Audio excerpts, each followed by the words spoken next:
Good day, Dr. Sanchez and fellow classmates on the Leadership and Team Development HRT class at Amberton University.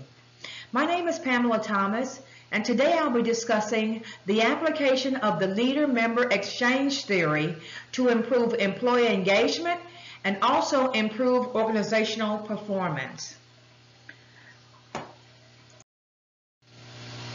This presentation will include an introduction, practical application, a problem statement, review of literature, methodologies used, and a conclusion.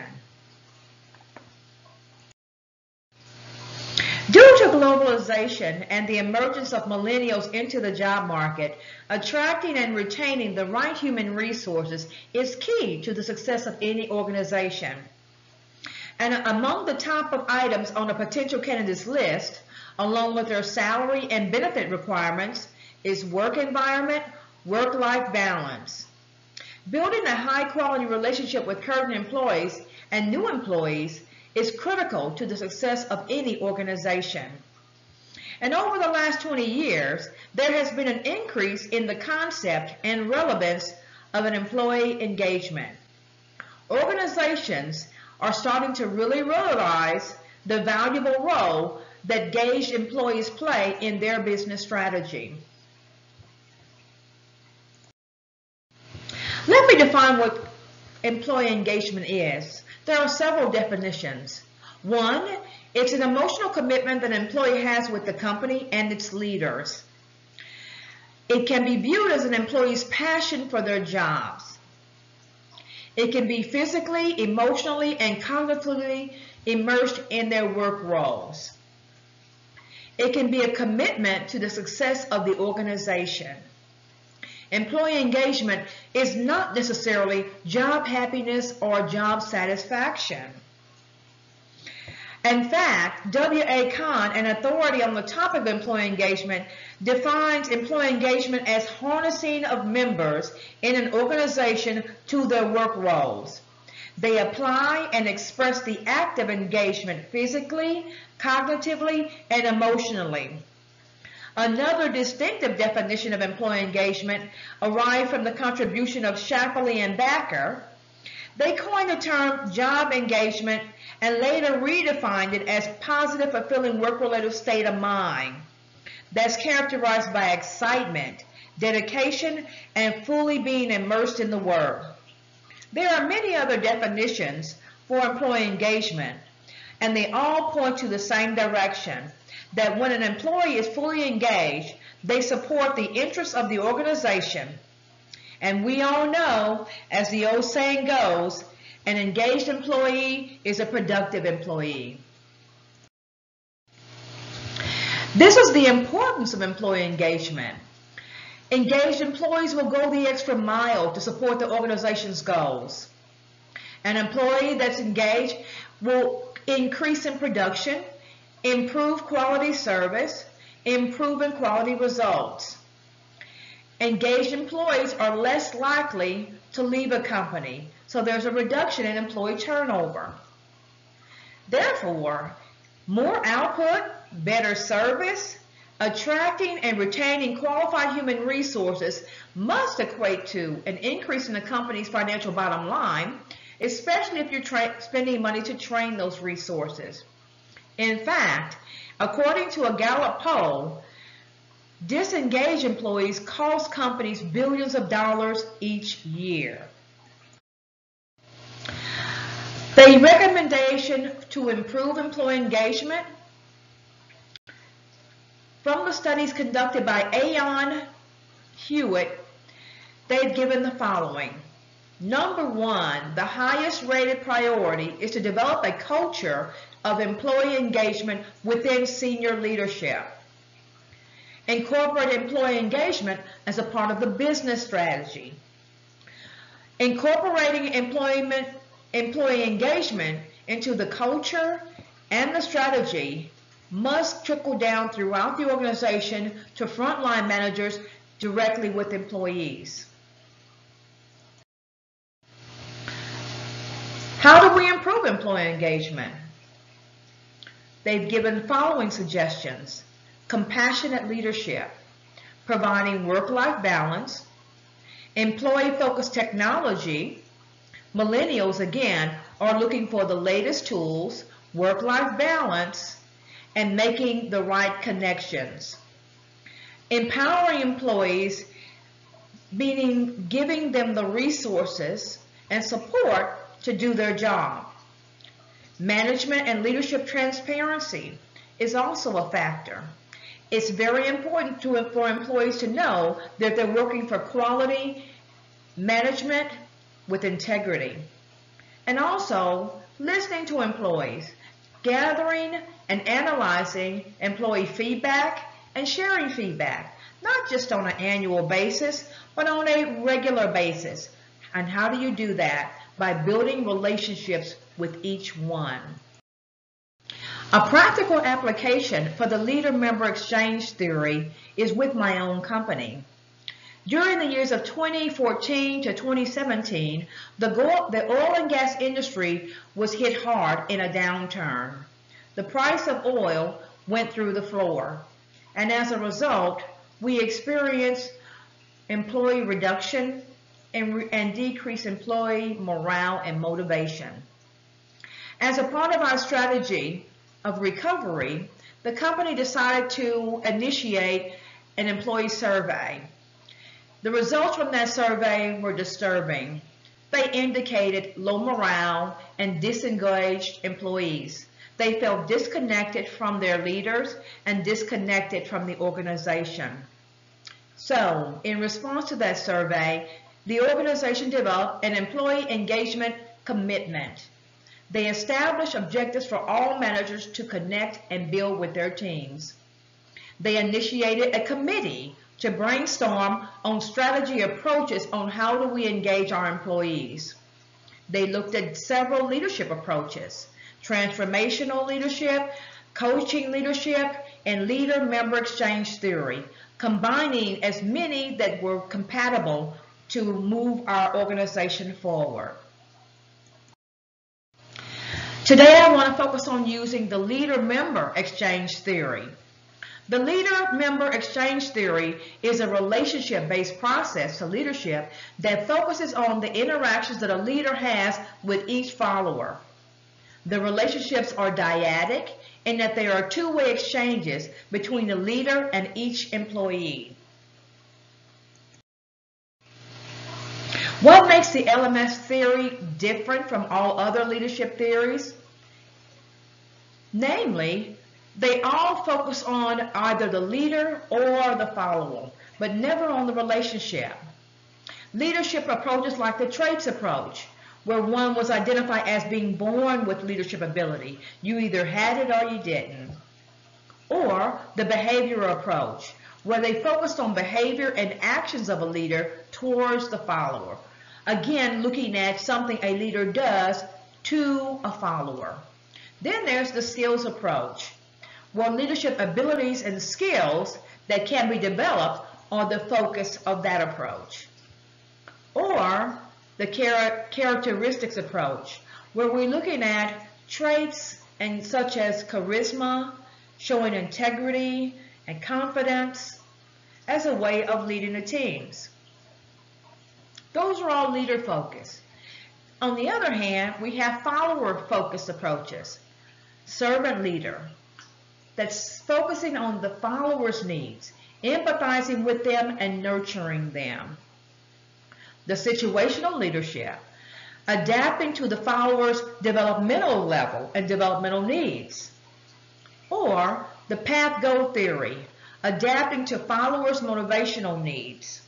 Those are all good approaches, but the LMX theory is considered a process that focuses on the interactions of the leader and each individual follower, building a stronger connection between the leader and the follower. The LMX theory has two types of relationships. There's the first, which is the in-group. And those roles are based on negotiated role responsibilities that negotiate between the leader and that specific follower. It's built on mutual trust and respect that's built over time. It's reciprocative between the leader and that member. Then there's another type of relationship. It's the out group. And this relationship is pretty much performance-based, built on the terms of the job, task-focused. There's a difference in how the in-group and the out-group are treated and the benefits they receive. The in-group have more access to information and opportunities. They receive more attention from the leaders. There's more of a compatibility with the leader in various ways. Compatibility can be something as simple as sharing the same interests, ethnicity, culture, race, or sex. Proactive and dependable performers is usually associated with the in-group members. And they are usually highly involved and engaged in the interests of the organization. On the other hand, the out-group, they usually receive less access to inside information and not getting the new opportunities. They receive less attention from the leader, and they appear to be less compatible with the leader for whatever reason. They might be considered a low performer. They might also be disengaged from the leader and the organization. The LMX theory has evolved over time. In its early days, it was referred to as the vertical dyad linkage, the VDL, and it was developed by Fred Dessereau, George Grain, and Wim Haga in 1975. And the primary focus of the VDL is that they identified that there was a vertical linkage between the leader and each follower. So it identified the relationship of the in-group and the out-group. Over time, it evolved to the LMX theory, which is stage two of evolution. It evolved from the vertical dyads to leader-member exchange based on role-making processes, communication frequency, the interactive communication between the leader and the follower, and it was built on a mutual leader-member value agreement. Over time, they're starting to connect. The next level of the LMX theory was stage 3, known as leadership making. It moved to the partnership building phase. This phase progressed over 3 stages. First was a stranger phase, which was low quality exchanges, job-focused communication, and pretty much stayed focused on the task at hand. Then they moved to the second stage, which is the acquaintance stage. The communication between a leader and the member becomes richer in quality, and there's a closer connection growing between the two. The member is starting to gain access to more information and new projects. Trust level is increasing.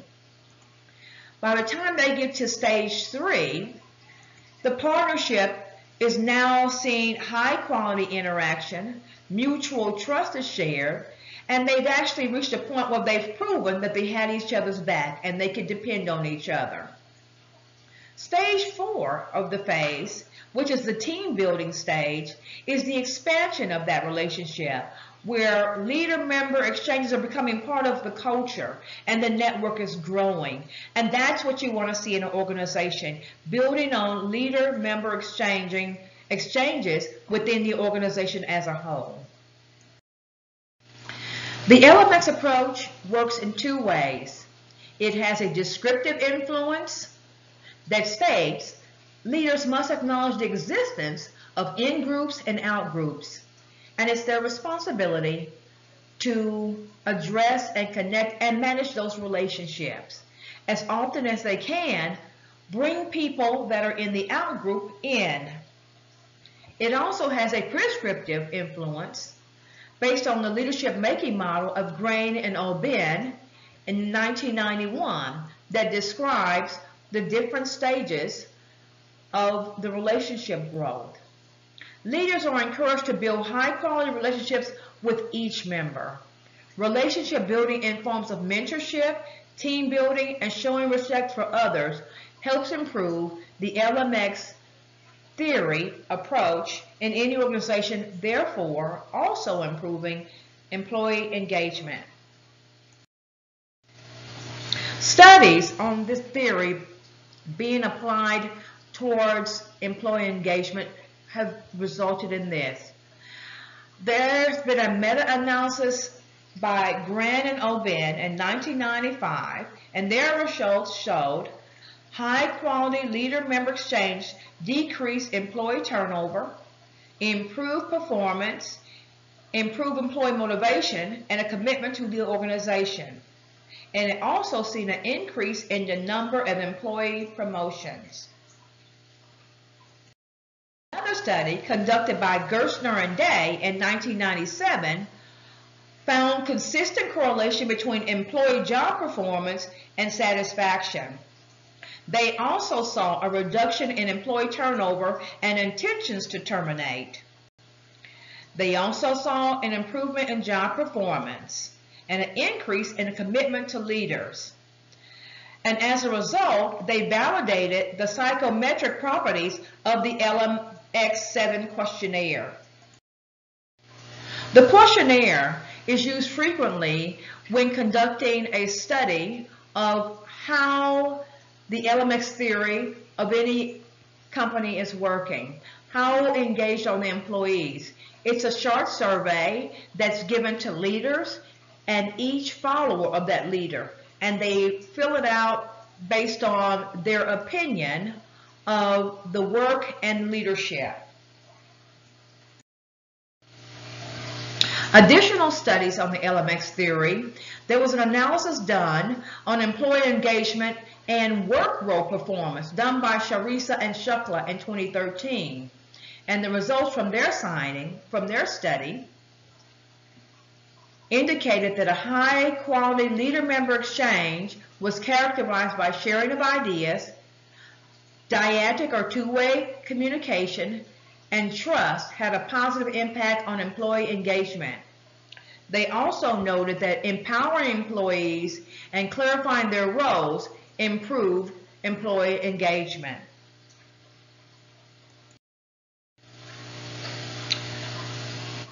And another study conducted by Lee, Zhu, and Park in 2018 evaluated the impact of the leader-member exchange theory on sales performance, and their results indicated that the LMX leadership positively affected sales performance.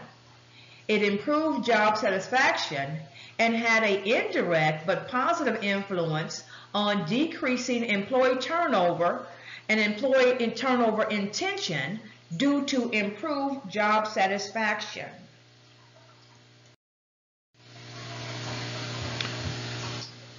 Although we found multiple studies confirming a correlation between the leader-member exchange theory and improving employee engagement, there are some limitations.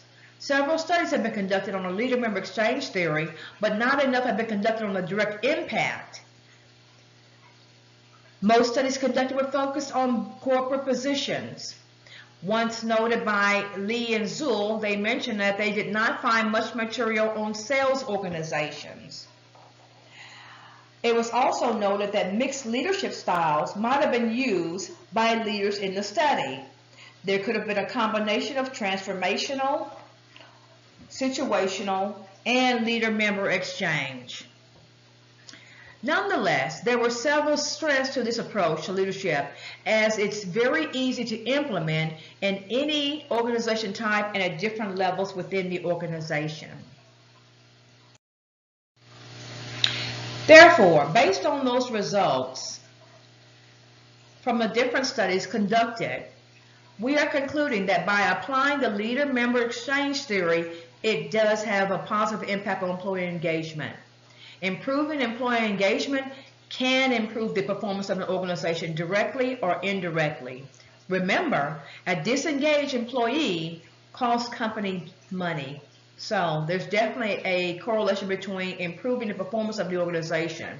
Also noted was job role clarification or appropriateness is a factor for employee motivation. Perhaps that disengaged employee might be in a role or job that doesn't quite fit. Therefore, clarifying job role responsibilities and make sure we have the right person assigned to the right job might also improve employee motivation. Recommendations for future studies. Future studies to be conducted in the area of leadership, relationship development to pinpoint the impact of the LMX on the performance of an organization. Also recommended to conduct a study on the use of relationship approaches, including the leader-member approach, to establish best practices as a way of transferring it and making it a standard for companies' leaders to be trained on. Also, a company conducting a study on the stance of how human resource professionals can integrate employee engagement in the recruiting strategy. I'd like to thank you all for your time for viewing my presentation. And if you have any questions, please leave them in the post. Regards.